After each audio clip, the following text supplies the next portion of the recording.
So hello students, very welcome in our channel जिसका नाम है H current affairs. I hope सभी अच्छे होंगे और प्रॉपरली पढ़ाई कर रहे होंगे।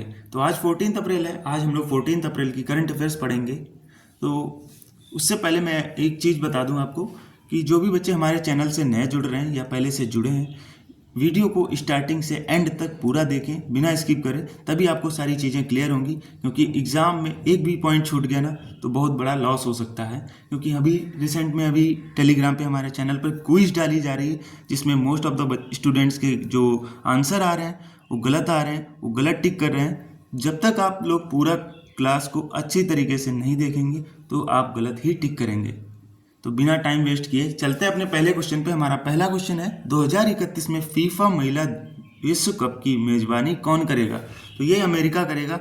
बात करें फर्स्ट टाइम, तो फर्स्ट टाइम 1999 में चाइना में हुआ था। बात करें 2027 में अब कब होगा, तो ये ब्राज़ील में होगा। ये हर 4 साल के अंतराल पे होता है। तो बात करें 2031 की तो यूएसए में होगा, 2035 में यूके में होगा। बात करें फीफा मेंस वर्ल्ड कप की, तो ये 2022 में कतर में हुआ था। 2026 में कनाडा, मैक्सिको, यूनाइटेड स्टेट्स करेगा इसकी होस्टिंग।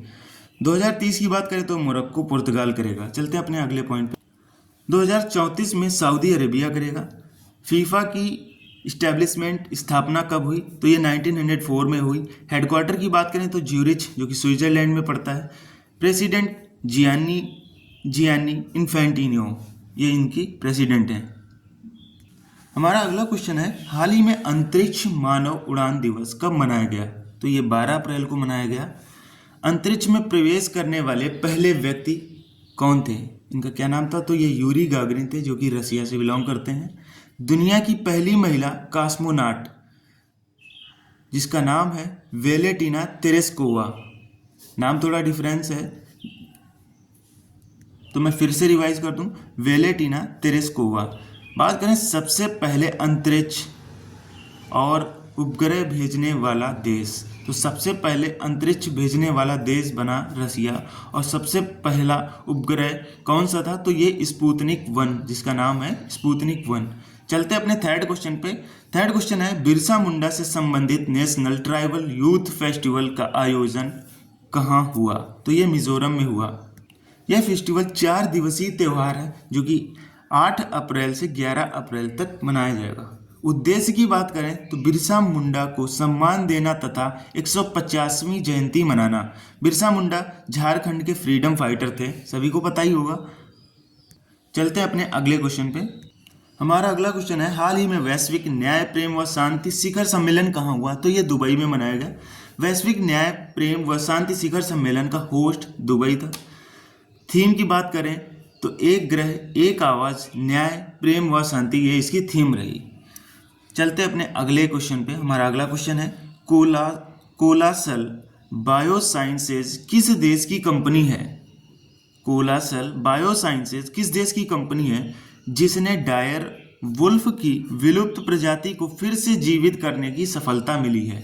तो यह अमेरिका ने की है। इस कंपनी ने 12,500 साल पहले विलुप्त हो चुके डायर वुल्फ एक जानवर है, को पुनः जीवित करने की सफलता प्राप्त की है।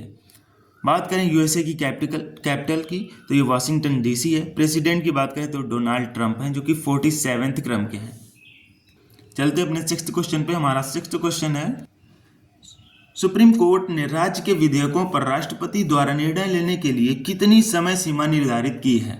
बहुत इंपॉर्टेंट क्वेश्चन है, एड ऑन कर लीजिएगा, टिक मार्क कर लीजिएगा। तो ये 3 माह है, 3 मंथ्स है। अब कुछ इससे रिलेटेड बात कर लेते हैं क्वेश्चन से।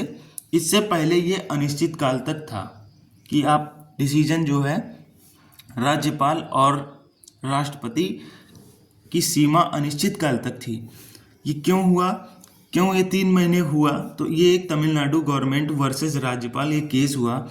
बात करें सुप्रीम कोर्ट की, तो गवर्नर के पास आर्टिकल 200 के अंतर्गत कुछ अधिकार दिए गए हैं। इनको ये अधिकार दिए गए अनिश्चित काल से हटाकर यदि कोई बिल राज्यपाल के पास आता है तो वह उसे रोक सकता, वह उसे 3 महीने से ज़्यादा नहीं रोक सकता है या आगे बढ़ा सकता था। पहले ये था कि वो रोक सकता था या आगे बढ़ा सकता था। इसी को देखते हुए समय सीमा को निश्चित कर दिया गया है, जो कि 3 महीने कर दी गई है। बात करें राज्यपाल किसी भी बिल को राष्ट्रपति को भेजेगा, वह भी 3 महीने तक ही रोक सकता है, इससे ज़्यादा नहीं रोक सकता है। तो ये बहुत ही इंपॉर्टेंट क्वेश्चन है, अपने नोट्स में ज़रूर ऐड ऑन कीजिएगा और टिक मार्क जरूर कीजिएगा। चलते अपने 7th क्वेश्चन पे। हमारा 7th क्वेश्चन है, हाल ही में संबा वट्ठल को जीआई टैग दिया गया है, इसका संबंध किससे है? तो ये मिर्च से है, जो कि तमिलनाडु की मिर्च। यह मिर्च अपने लाल रंग व स्वाद हेतु प्रसिद्ध है। इसकी प्रसिद्धि क्यों है? तो ये लाल रंग की वजह से और इस वजह से यह प्रसिद्ध है। जीआई टैग की, इसको जीआई टैग मिला है। जीआई की फुल फॉर्म क्या होती है? तो जियोग्राफिकल इंडिकेशन। किस एक्ट के तहत लागू हुई? तो 1999 में ये जीआई टैग इंट्रोड्यूस कराया गया। लागू कब हुआ? तो 2003 में ये लागू हुआ। 2004 से 2005 तक दार्जिलिंग टी रही, जो कि वेस्ट बंगाल। चलते हैं अपने अगले क्वेश्चन पे। हमारा अगला क्वेश्चन है, चर्चा में रहे पुथांडु पिरापू महोत्सव का संबंध किससे है? ये एक फेस्टिवल है जिसका नाम है पुथांडु पिरापू। इसको पुंथड़ू भी बोलते हैं। तमिलनाडु में भी सेलिब्रेट किया जाता है। 13, 14, 15 अप्रैल कई त्यौहार मनाए गए हैं। इन 3 दिनों में तमिलनाडु के चिथिरई महीने का पहला दिन नव वर्ष के रूप में मनाया जाता है। ये एसएससी का क्वेश्चन भी रहा है, भी एसएससी में पूछा गया था। तो आप बात कर लेते हैं कुछ फेस्टिवल की। तो विशु, ये केरला में मनाया जाता है नववर्ष के रूप में। ये सारे नववर्ष के रूप में मनाए जाते हैं।